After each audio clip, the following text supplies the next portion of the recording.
لیکن مجھے پتا ہے تم زیادہ اچھی سمجھاتے ہو۔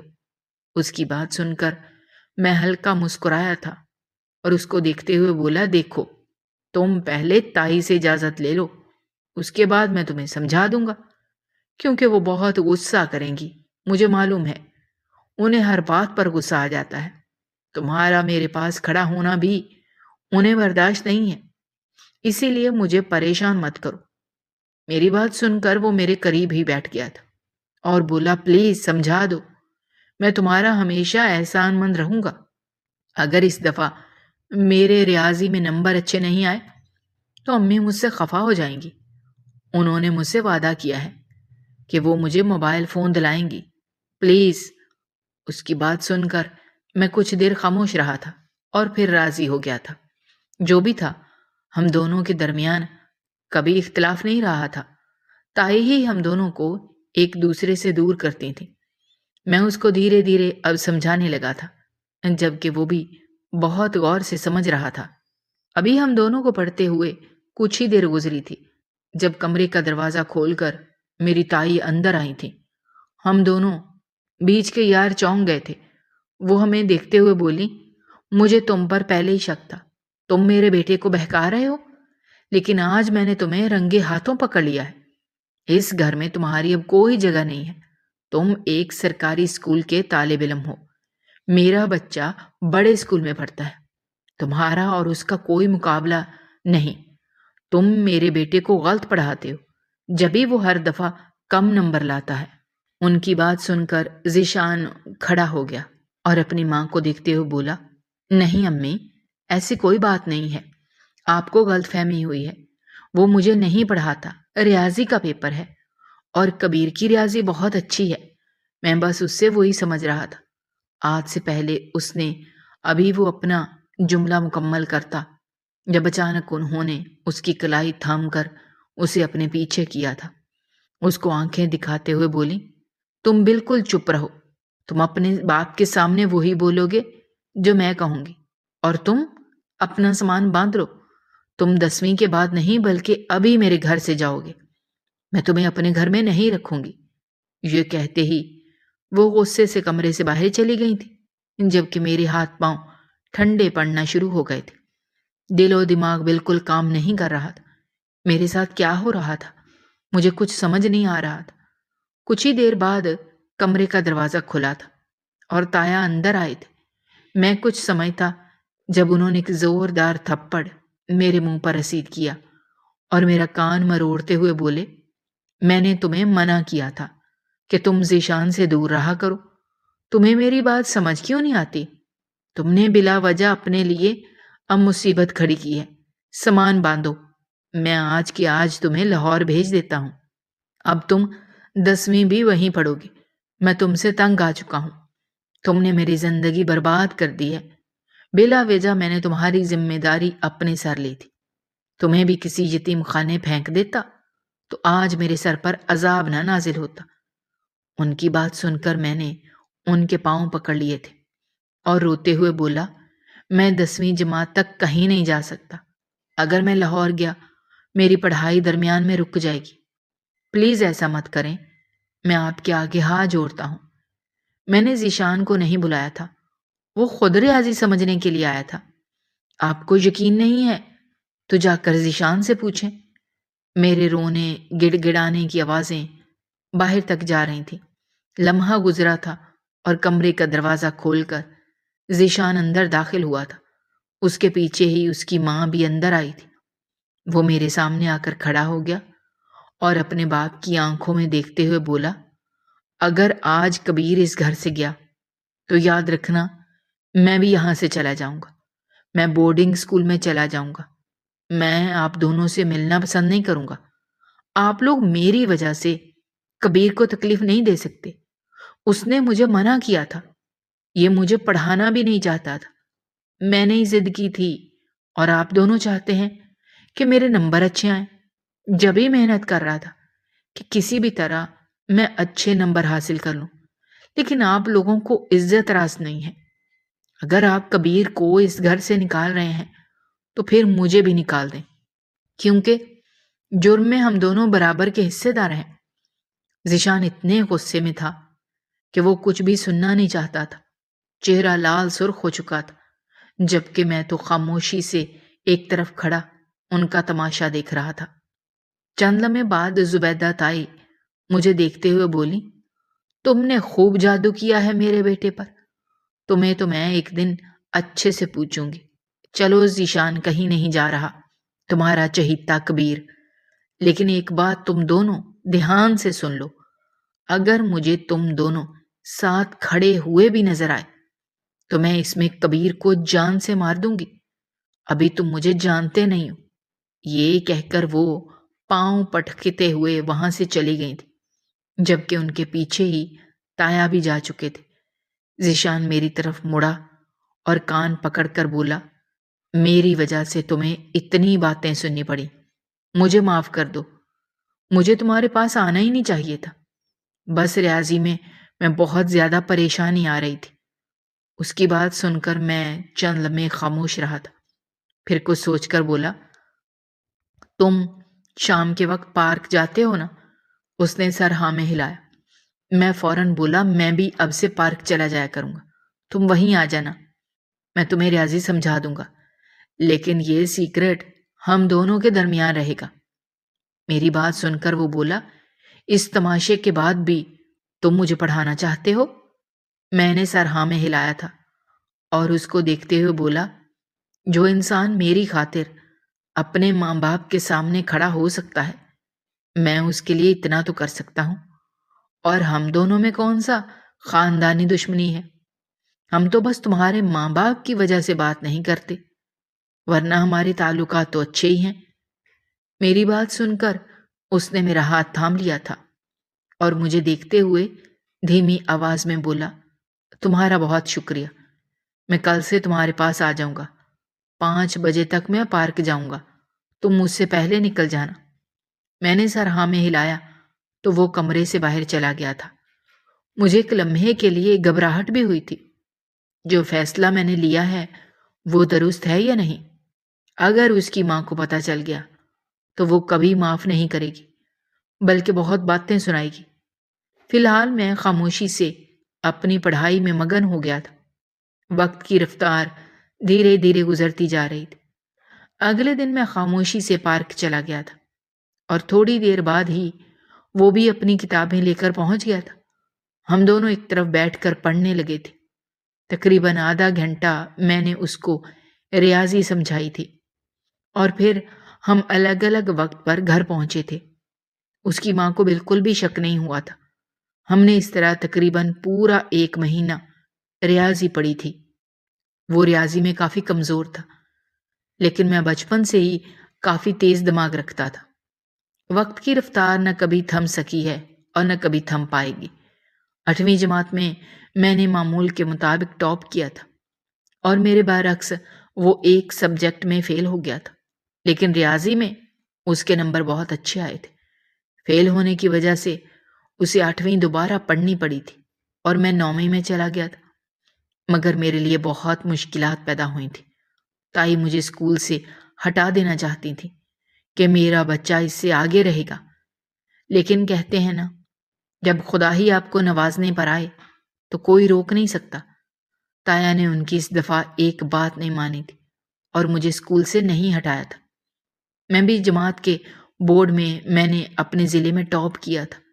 زندگی مجھے صرف اور صرف اونچائیوں پر لے کر جاتی جا رہی تھی۔ 10ویں میں بھی میں نے ٹاپ ہی کیا تھا، جبکہ ان کا بیٹا 9ویں جماعت میں ڈی گریڈ سے پاس ہوا تھا۔ 10ویں کے بعد مجھے خالہ کے پاس لاہور بھیج دیا گیا تھا۔ تائی نے بہت زور لگایا تھا کہ میں کسی مزدور کی دکان پر لگ جاؤں، لیکن ایسا نہیں ہوا۔ خدا کا احسان تھا کہ مجھے اسکالرشپ مل گئی تھی۔ میں اب کسی بھی کالج میں داخلہ لے کر اس اسکالرشپ کے ذریعے پڑھ سکتا تھا۔ یہ اسکالرشپ میرے اسکول والوں نے دی تھی، کیونکہ میں نے باقاعدگی سے پہلی جماعت سے لے کر 10ویں جماعت تک ٹاپ ہی کیا تھا۔ اللہ تعالیٰ نے میرے ذہن کو بہت ہی بہترین بنایا تھا۔ مجھے پڑھنے میں بالکل بھی پریشانی نہیں آتی تھی، حالانکہ گھر میں مجھے کافی پریشانیوں کا سامنا کرنا پڑتا تھا۔ ان کی اپنی فیملی تھی، مگر یہاں کی نسبت میری خالہ مجھے پیار کرتی تھی، وقت پر کھانا دیتی تھی، بلا وجہ مجھ پر چلاتی نہیں تھی، بلا وجہ اپنے بچوں کے ساتھ بیٹھنے سے روکتی نہیں تھی۔ انٹر کے بعد میں نے گریجویشن میں داخلہ لے لیا تھا، جبکہ تایا کے ذریعے مجھے معلوم ہوا کہ ان کا بیٹا لندن جا چکا ہے۔ میرے دل میں ایک لمحے کے لیے خواہش پیدا ہوئی تھی کہ میں ایک دفعہ اس سے بات کروں، اس سے پوچھوں کہ تم کیسے ہو، تمہارا میٹرک تک سفر کیسا رہا، اب تم لندن میں کیا کر رہے ہو۔ لیکن اس کی ماں کی سختیاں اور برے رویے کی وجہ سے میں نے اس سے کوئی رابطہ نہیں کیا تھا، بس اپنا آپ اپنی پڑھائی میں لگا دیا تھا۔ لاہور آنے کے بعد تایا صرف میرے پاس 2 دفعہ آئے، البتہ انہوں نے باقاعدگی سے مجھے پیسہ ضرور بھیجا تھا کہ تمہیں اگر کسی چیز کی ضرورت ہو تو بتا دینا۔ ان کے لیے ہر ماہ 10,000 بھیج دینا بھی ایک عام سی بات تھی۔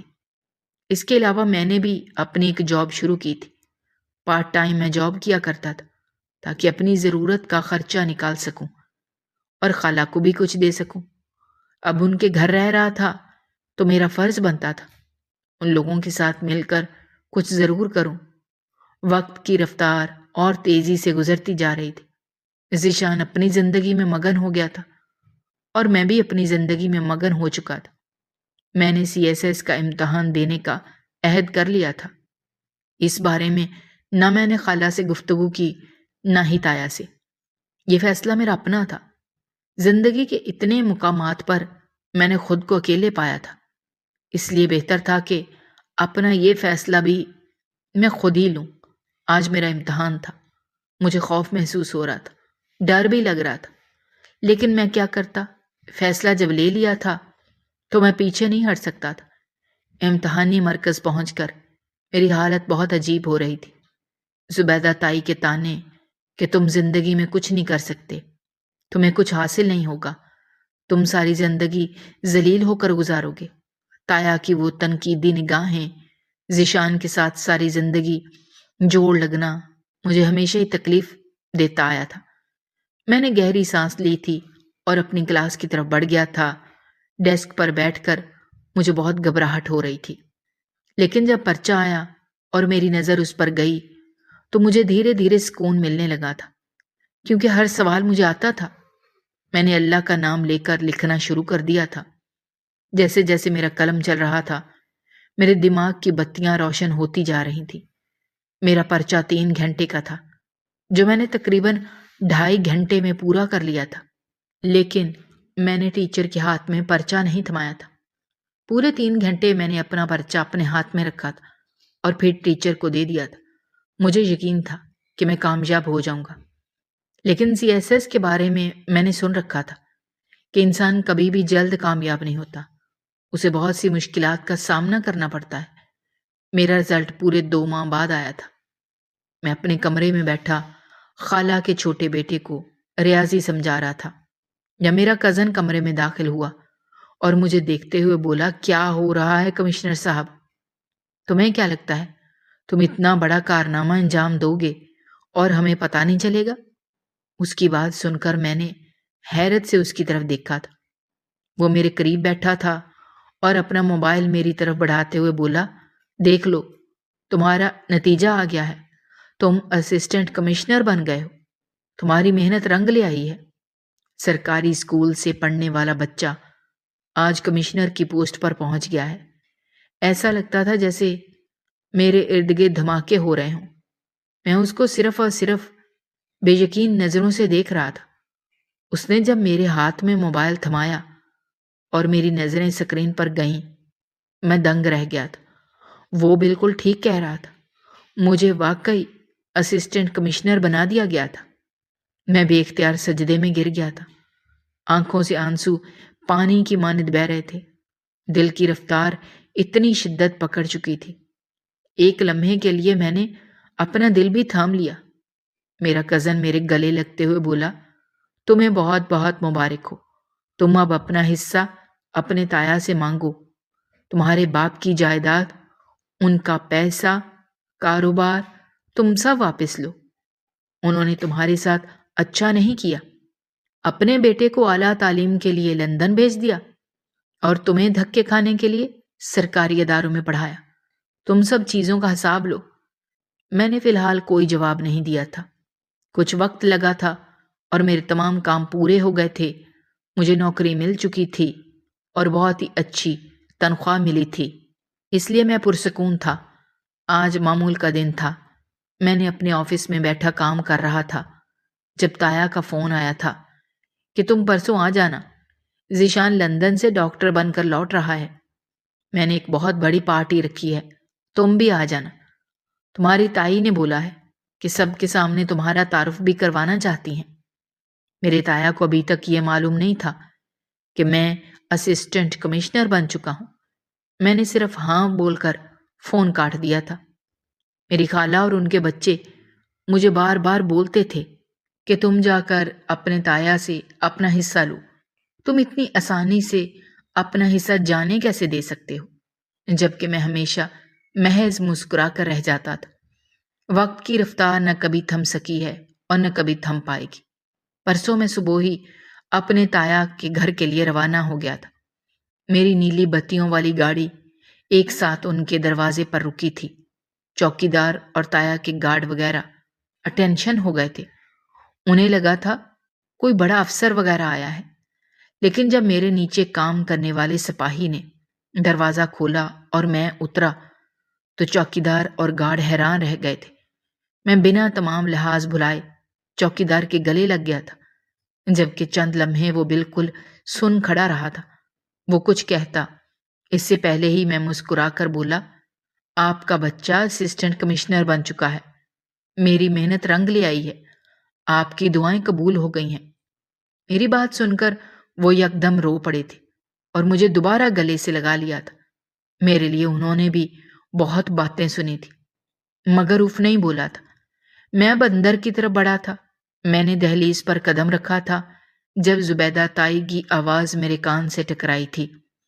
میرا ذیشان تو ڈاکٹر بن گیا ہے، لندن سے پڑھ کر آ رہا ہے، کوئی معمولی بات نہیں ہے۔ اور وہ کبیر، اس کو میں نے کتنا چاہا کہ وہ بھی اچھی تعلیم حاصل کر لے، لیکن نکما رہا سارے جہان کا۔ اب کوئی مزدوری کر رہا ہے، حالانکہ اس کے تایا نے کہا تھا کہ میرے ساتھ کام کر لو، لیکن بھائی بہت ہی نخرے ہیں۔ ہمیں کیا، مجھے تو بس میرے بچے کی فکر ہے، تھوڑی دیر میں پہنچنے والا ہے۔ ہاں تھوڑا پریشان تو تھا، پتہ نہیں کیا بول رہا تھا، اب آئے گا تو پتہ چل جائے گا۔ میں ہلکا سا مسکرایا تھا۔ دروازے پر دستک دی تو لڑکیوں کی چوڑیوں اور کی برسات ہوئی۔ میں نے مسکرا کر سب کو سلام کیا تھا۔ تمام لڑکیاں تھم گئی تھیں۔ تائی غصے سے میرے پاس آئی تھی، لیکن میرا یونیفارم اور مجھے دیکھ کر وہ لمحے بھر کے لیے حیران رہ گئی تھی۔ اسی پل گھر کے اندر پولیس کی گاڑیوں کی آواز گونجی تھی۔ ہم سب باہر کی طرف متوجہ ہوئے تھے۔ گاڑی سے ذیشان ہتھ کڑیوں میں اور تایا بھی اس کے ساتھ ہی اترے تھے۔ میں فوراً اس طرف بڑھا تھا۔ قریب جا کر معلومات لی تو معلوم ہوا تھا کہ ذیشان نے ایئرپورٹ پر ایک خاتون کو چھیڑا۔ یہاں پر اس کی ماں سے اس کی ملاقات کروا کے اسے تھانے لے کر جائیں گے۔ میں جیسے ہی ان کے پاس پہنچا، تمام آفیسر نے مجھے سلیوٹ کیا تھا۔ تمام لوگ حیران رہ گئے تھے۔ وہ آفیسر میرے جاننے والا تھا۔ میرے بات کرنے پر وہ راضی ہو گیا تھا اور ماہی طلاق کر کے چلا گیا تھا۔ میں کچھ کہتا اس سے پہلے ہی ذیشان خوشی سے چہکتے ہوئے میرے گلے لگا تھا اور مجھے دیکھتے ہوئے بولا، تم آفیسر بن گئے ہو، پولیس کا محکمہ جوائن کر لیا ہے۔ میں نے سر نفی میں ہلایا تھا اور اس کو دیکھتے ہوئے بولا، میں اسسٹنٹ کمشنر ہوں، تم ڈاکٹر بن گئے؟ اس نے سر نفی میں ہلایا تھا اور مجھے دیکھتے ہوئے بولا، تم جانتے ہو میں پڑھائی میں کتنا کمزور رہا ہوں۔ ہاں بس ایک چھوٹی موٹی نوکری کر لی تھی، اب یہاں آ گیا ہوں تو بابا کی فیکٹری سنبھالوں گا۔ اس کی بات سن کر میرے چہرے پر ہلکی مسکراہٹ آئی تھی۔ میں نے پلٹ کر زبیدہ تائی کو دیکھا تو وہ غصے سے اپنے بیٹے کی طرف بڑھی تھی اور اس کے سینے پر تھپڑ مار کر بولی، کیا بکواس کر رہے ہو تم تو ڈاکٹر بن گئے تھے، تم نے مجھ سے کہا تھا۔ جبکہ وہ ان کے گلے لگتے ہوئے بولا، ایسا کچھ نہیں ہے، ڈاکٹر بن جانا اتنا آسان ہوتا ہے اور میں کبیر کی طرح اتنا قابل نہیں ہوں۔ جبکہ میں ایک بار پھر کھلکھلا کر ہنسا تھا اور ان تینوں کو دیکھتے ہوئے بولا، خدا آپ لوگوں کو خوش رکھے۔ میں چاہوں تو اپنا حصہ اب آپ سے مانگ سکتا ہوں، لیکن میں آج آپ پر اپنے باپ کا سارا پیسہ معاف کر کے جا رہا ہوں۔ اگر آپ مجھے سرکاری اسکول میں نہیں لگاتے تو آج میں اس مقام پر نہیں پہنچتا۔ میں ساری زندگی آپ کا احسان مند رہوں گا۔ میں جس حال میں ہوں، جیسا میرا نصیب ہے، میں خوش ہوں۔ اور زبیدہ تائی، میں آپ کا بھی شکریہ ادا کرنا چاہتا ہوں۔ اگر آپ مجھے تانا نہ دیتی تو میں یہ مقام حاصل نہ کر پاتا۔ یہ کہہ کر میں ٹھہرا نہیں تھا، بلکہ وہاں سے نکل گیا تھا۔ باہر آتے ہی میری گاڑی کا دروازہ کھلا تھا اور میرے ساتھ موجود تمام گاڑیاں ایک کے بعد ایک آگے بڑھتی چلی گئی تھیں۔ میں نے زندگی میں صرف ایک سبق سیکھا ہے، کبھی بھی شکایت کرنے سے پہلے انسان کو اپنے گریبان میں جھانکنا چاہیے، جو آپ کو اسی میں خوش رہ کر اپنا مستقبل بنانا چاہیے۔ اگر آپ کے نصیب میں کامیابی ہوگی تو آپ کو کامیابی ضرور عطا ہوگی۔ دوستو، ہماری آج کی یہ کہانی آپ کو کیسی لگی؟ کمنٹ باکس میں اپنی رائے کا اظہار کرنا مت بھولیے گا، اور اگر آپ ہمارے چینل پر نئے ہیں تو چینل کو سبسکرائب کرنا بھی مت بھولیے گا۔ شکریہ۔ اللہ حافظ۔